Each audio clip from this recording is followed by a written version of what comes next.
ये जो दो लोग खड़े हैं, ये दोनों का काम यही है। श्रीमान, ये दो लोग कौन है आपके साथ? पंच है, पंच है। हाँ। और एक कहाँ कौन सी प्रोसेस चल रही है अभी यहाँ पे? तो कोई गैरकायदेसर हुआ है एना माटे। आगे जैसे हम जाएंगे सारे तोड़बाज खड़े हैं आगे, और उनके डर से इन लोगों ने यहाँ पे ही अपने वाहन को पार्क कर दिया है कि आगे जाएंगे तो डायरेक्ट वहां पे हफ्ताखोरी होती दिखाई देगी। राइट।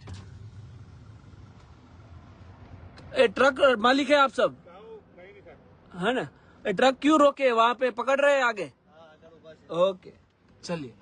ये देखिए पूरी पंटल यहाँ पे खड़ी है,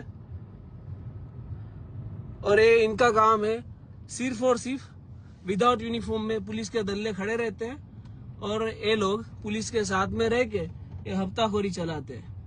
राइट। ये जो दो लोग खड़े हैं, ये दोनों का काम यही है। श्रीमान, ये दो लोग कौन है आपके साथ में? पंच है। हाँ। और एक कहाँ कौन सी प्रोसेस चल रही है अभी यहाँ पे? तो कोई गैरकायदेसर हुआ है एना माटे से। गैर कानूनी काम चल रहा हो तो? गैरकायदेसर माल भर्यो हुआ है। ये दोनों पुलिस डिपार्टमेंट में है ना? पंच છે સરકાર पंच, पंच सर- અત્યારે કાયદો બદલાયો हाँ। એના પછી પંચની હાજરીમાં जो ऑनलाइन पंचनाમું करવું पंचनामू करूँ। हाँ, आपको ये ड्यूटी मिली है यहाँ पे। हाँ। ओके। देखो यहाँ पे प्रोसेस क्या चलती है। जैसे मैं हाईवे से पसार हो रहा था, मैंने विजय होटल पे अपनी गाड़ी रोकी, बहुत सारे टेम्पो चालक वहां पे खड़े थे। तो मैंने एक क्वेश्चन पूछा उनसे कि आप लोग यहाँ से क्यों जा रहे हो? बहुत सारे टेम्पो चालक खड़े थे। तो उन्होंने यही कहा मुझे कि जो भी हम राज होटल से जैसे अंदर जाते हैं, सुमूल डेयरी के आगे हमको रोका जाता है और हमारे पास से हफ्ता वसूली की जाती है, हमारे पास से पैसा लिया जाता है। सूरत के अंदर हमने हफ्ताखोरी बंद करवाई है।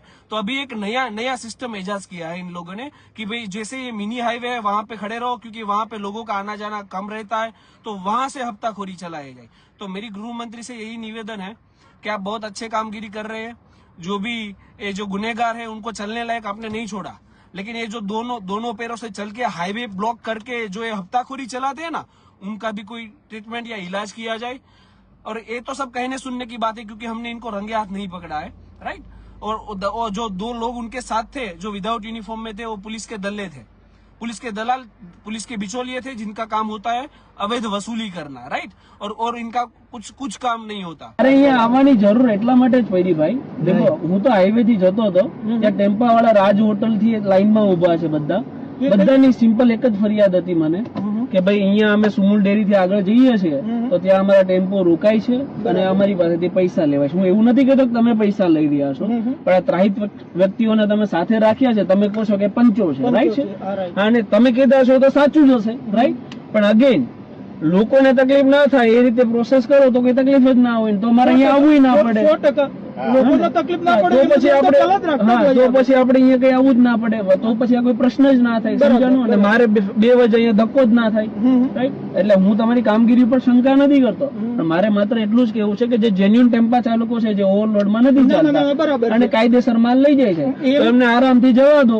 એ તો આરામથી જ જશે। બસ બાકી તમે તમારી પ્રોસેસ કરો। માલ ભરેલો હોય એટલે આપણને બેઠી દૂરથી ખબર પડી જશે કે ફાલકાની બારે છે કે નથી। રાઈટ છે। હા, ફાલકાની બારે હોય તો અમે એની પરચી આપી શકીએ છીએ। એમની પ્રોસેસ કરવાની જ બાકી હોય। એના લોડેડ વજનમાં જો માલ ભર્યો હોય તો એની કોઈ પછી પરચી પ્રોસેસ જ ન નથી હોય। હા, એટલે કોઈ પરચી હું નથી ટેમ્પો ચાલકોને જણાવું છું કે ભાઈ અહીંયાથી જાઓ, વાંધો નથી, બરાબર, જેન્યુઅલી કામ ભૂલ હોય તો થશે, પરચી લઈ ભૂલ હશે તો પરચી ના લેવાની, હોય તો જતું તમારી રહેવાનું। જોડે પૈસા માંગે તો કમ્પ્લેન કરો। બસ 100%। હે ને? બરાબર। ચાલો, ધન્યવાદ।